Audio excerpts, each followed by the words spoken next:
안녕하세요. 테슬라 모델 S 한테타 리뷰입니다. 펌웨어 업데이트가 너무 자주 되다 보니까 제가 좀 바쁘네요. 얼마 전에 업데이트 새로운 기능과 오토파일럿에 대해서 올려드렸는데요.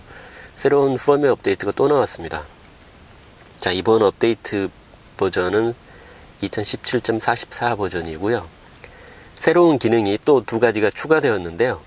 여기 보시면 운전석 이지 엔트리라는 기능하고 또 새로운 가속 옵션 컴포트, 이렇게 두 가지 기능이 새로 생겼다고 나왔습니다. 운전석 이지 엔트리는 쉽게 말하면 테슬라 모델 S 같은 경우에 스포츠 세단이기 때문에 차체가 좀 낮고 하다 보니까 차량에 탑승하거나 내릴 때 이렇게 스티어링 휠이 이렇게 무릎에 끼인다거나 해서 불편할 수 있기 때문에요. 차량에서 내리고 탈 때 스티어링 휠을 좀 올려주고 또 시트도 뒤로 빼주고 그런 기능인 것 같습니다. 또 하나, 이 새로운 가속 옵션은 잘 아시다시피 테슬라 모델 S 같은 경우에 가속 능력이 거의 폭발적이라고 할 수가 있는데요. 그러다 보니까 가끔 너무 가속이 빠르다 보니까 불편해 하시는 분들이 있을 수 있거든요. 그래서 조금 더 가속을 완만하게 할 수 있는 모드가 추가되었습니다. 이렇게 두 가지 기능이 추가되었는데요. 한번 자세하게 알아보도록 하겠습니다. 먼저 이지 엔트리에 대해서 알아보면요. 차량 컨트롤 메뉴에 사용자 설정 그리고 운전자 프로필에 보시면 지금 저 같은 경우에 한테타라는 프로필로 제가 사용하고 있는 설정입니다. 여기에 사용하고 있는 설정을 눌러보시면 이지 엔트리 사용이라고 하는 항목이 새로 생겼는데요. 요거를 체크하게 되면은 이지 엔트리 프로필이라고 해서 설정할 수 있는 또 화면이 뜹니다. 지금 저는 제가 운전하기에 딱 맞는 상태로 지금 세팅을 해 놨는데요. 차량에서 내릴 때 운전대가 좀 위로 올라가 주면 편리할 것 같으니까 위로 끝까지 올리고요. 시트도 뒤로 좀 빼겠습니다. 그리고 허리도 좀 뒤로 눕혀 주고요. 자, 이렇게 이지 엔트리 설정을 마친 다음에 저장을 눌러주면 설정이 끝납니다. 여기 보시면 운전자 프로필에 이지 엔트리라는 항목이 새로 생겼는데요. 다시 삭제하고 새로 설정할 수도 있습니다. 이 이지 엔트리라는 프로필은 모든 운전자가 같이 공유한다고 합니다. 그러니까 여기에 저 한테타 말고도 다른 사람들이 운전할 경우에 쭉 여기에 프로필을 입력할 수 있고, 혹시 또 제가 한테타가 아닌 다른 설정으로 운전을 할 수도 있는데요. 각각의 프로필들이 쭉 추가된다고 하더라도 차량에서 타고 내릴 때 설정할 수 있는 이 이지 엔트리 설정은 똑같이 공유를 한다고 해요. 이제 설정이 끝났고요. 일단 제 원래 설정으로 복구를 한 다음에 차량을 조금 움직인 후에 다시 주차를 해 보도록 하겠습니다.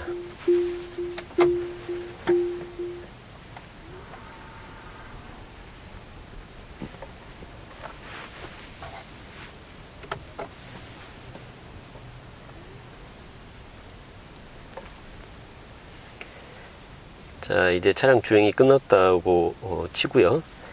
이 파킹 버튼을 한번 누르게 되면 보시다시피 스티어링 휠이 올라가고 시트도 뒤로 밀려났습니다. 아까 제가 설정한 그대로 이지 엔트리라는 프로필 적용이 되면서 차량에서 내리기 쉽게 이렇게 바뀌었습니다. 운전대도 올라가고 시트도 뒤로 밀리고 허리도 좀 약간 뒤로 지금 젖혀진 상태입니다. 차에 탑승한 후에 브레이크를 밟으면요, 음악도 자동으로 플레이가 되는데 여기 한테타 프로필로 자동으로 다시 적용이 됐습니다.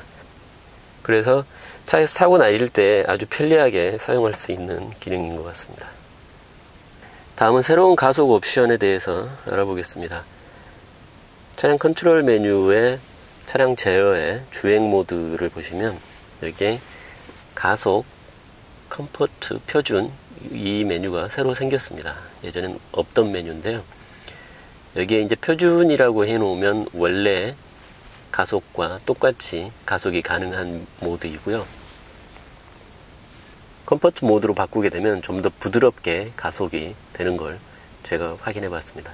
실제로 한번 가속을 해보면서 비교를 해보도록 하겠습니다. 일단 표준에 두도록 하겠습니다.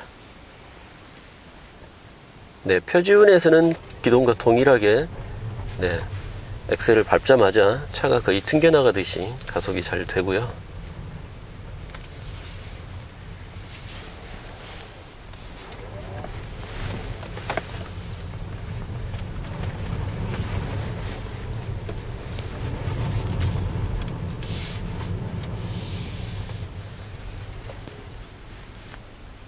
이번에 새로 나온 모드인 컴포트 모드로 바꿔보도록 하겠습니다. 네, 엑셀을 상당히 깊게 밟았는데도 그렇게 재빠르게 튀어나간다는 느낌이 들지가 않습니다.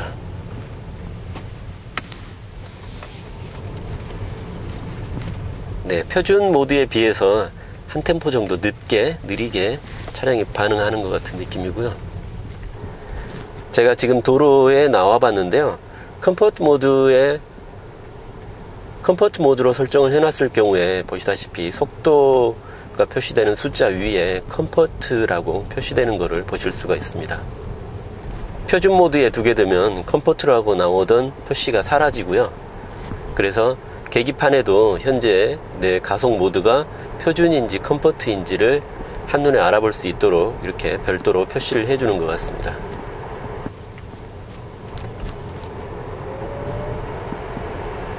지금 제가 컴포트 모드에 두고 풀 악셀을 해봤는데요. 표준 모드에 두었을 때처럼 몸이 뒤로 확 붙으면서 아주 튕겨나갈 듯이 급한 가속이 되지 않고 아주 부드럽고 완만하게 가속이 되는 것을 느낄 수 있었습니다. 가끔 제 차량에 탑승하신 분들 중에 멀미날 것 같다고 하는 분들이 많거든요. 근데 네, 그렇게 가속과 감속에 좀 민감하신 분들을 태웠을 경우에는 이렇게 컴포트 모드에 아니면 또 높은 분들 모시고 안정적으로 운전을 좀 해야만 할 때 이런 컴포트 모드를 잘 활용하시면 좋겠습니다.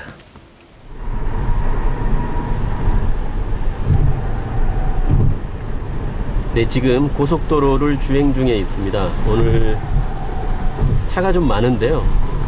주말이라서 그런 것 같습니다. 자, 오토파일럿을 켜보도록 하겠습니다.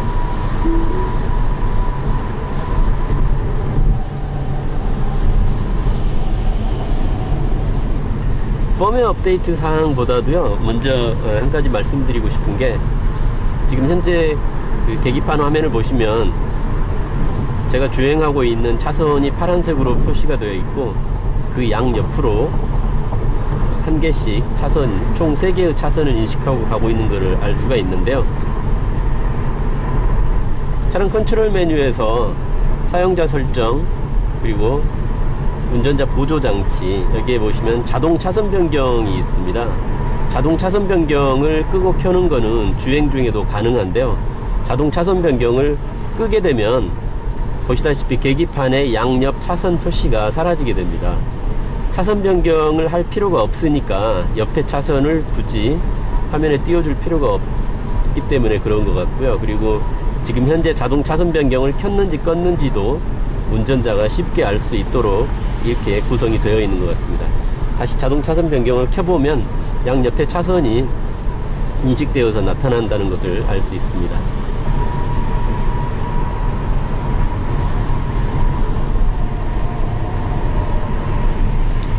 저번에도 말씀드렸지만 고속도로에서는 뭐 워낙 안정적으로 운행이 되기 때문에 크게 달라진 점은 잘 느낄 수가 없고요.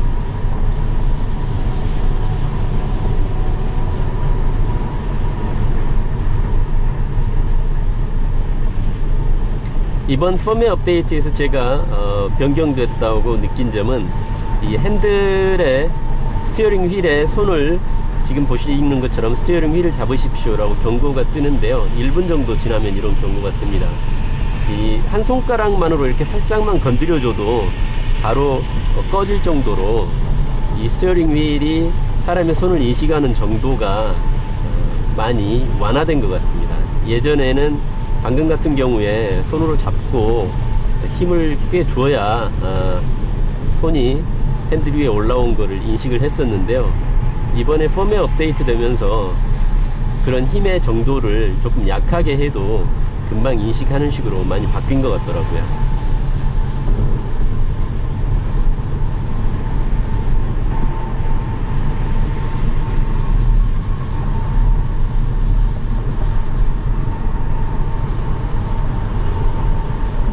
그리고 마찬가지 맥락에서 지금 오토파일럿을 끄고 싶을 때 오토파일럿 스틱을 밀어서 한번 밀어서 끌 수도 있지만, 지금 자동차가 스스로 운전하고 있는 이 스티어링 휠을 운전자가 강제로 꺾어서 오토파일럿을 해제시킬 수도 있거든요.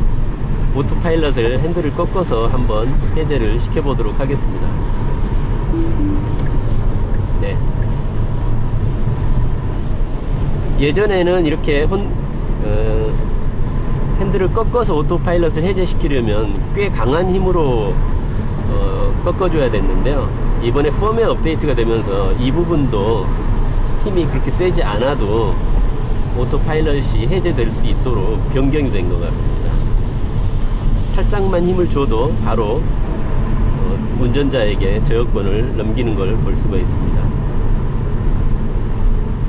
그리고 이 스티어링 휠을 꺾어서 오토파일럿을 해제시키게 되면 지금 계기판에 보시는 것처럼 최대 110의 파란 원은 그대로 살아있거든요. 그러니까 차선 유지 기능만 꺼졌을 뿐이고 앞차와의 간격을 맞춰서 속도를 유지해서 주행을 하는, 흔히 크루즈 기능이라고 하는 오토 크루즈는 그대로 켜져 있는 상태입니다. 하지만 오토파일럿 스틱을 밀어서 끄게 되면 이 부분도 완전히 꺼지게 되고요. 네, 자동 차선 변경을 해보도록 하겠습니다. 깜빡이를 넣으면 지금 제가 손을 떼고 있었기 때문에 스티어링 휠을 잡으라고 나오는데요. 살짝만 이렇게 힘을 줘서 인식시켜줘도 바로 사람 손이 있는 걸로 인식하고 차선 변경을 하더라고요. 그러니까 예전보다 이 사람 손을 인식하는 정도가 상당히 쉬워졌다. 그 점이 좀 이번 펌웨어 업데이트에서 바뀐 점인 것 같습니다.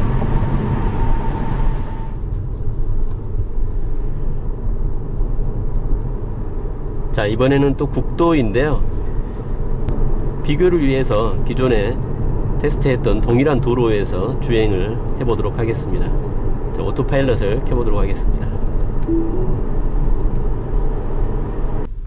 네, 차량과 좀 가깝게 붙어보도록 하겠습니다. 3으로 거리를 설정했습니다. 자, 여기는 혹시 무슨 돌발 상황이 생길지 모르니까 손 잡을 준비를 하고, 네, 역시 잘 따라오네요.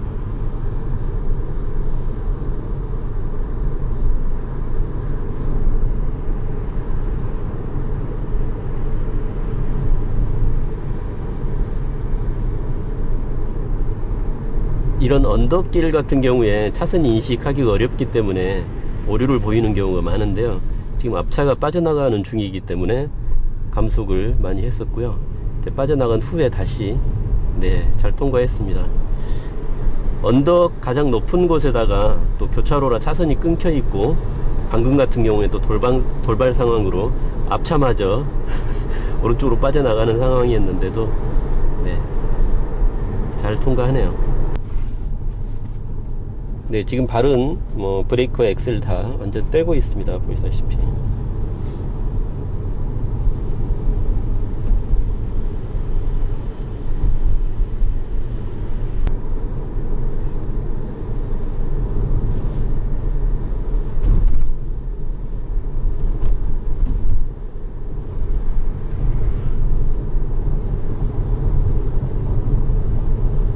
방금 같은 경우에는 오른쪽 차선을 직선으로 그려놓은 구간이 아니라서 왼쪽 차선 하나만 가지고 차선으로 인식을 하고 진행을 합니다. 그런 경우에는.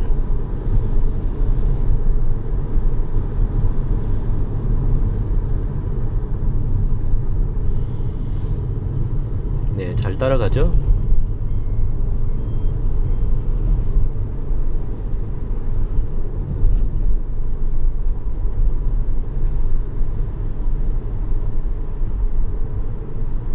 차선이 그려지지 않은 것도 잘 따라갑니다. 지금 앞 트럭이 이제 빠질 것 같고요. 네, 앞에 장애물이 있기 때문에 수동으로 운전을 바꾸겠습니다.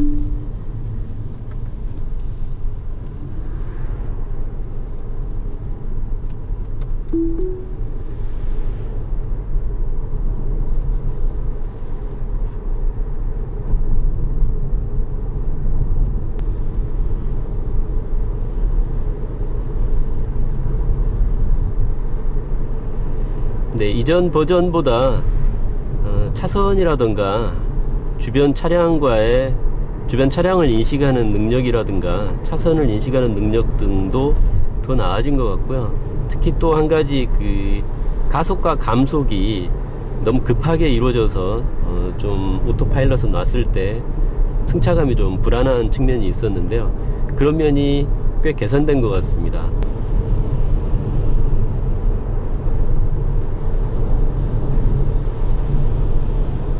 자, 여기까지 해서 오늘도 또 이번 펌웨어 업데이트 새로운 추가 기능 그리고 오토파일럿은 얼마나 개선되었는지 자세히 알아봤습니다. 자, 다음번에 또 더 좋은 영상으로 찾아뵙겠습니다. 감사합니다.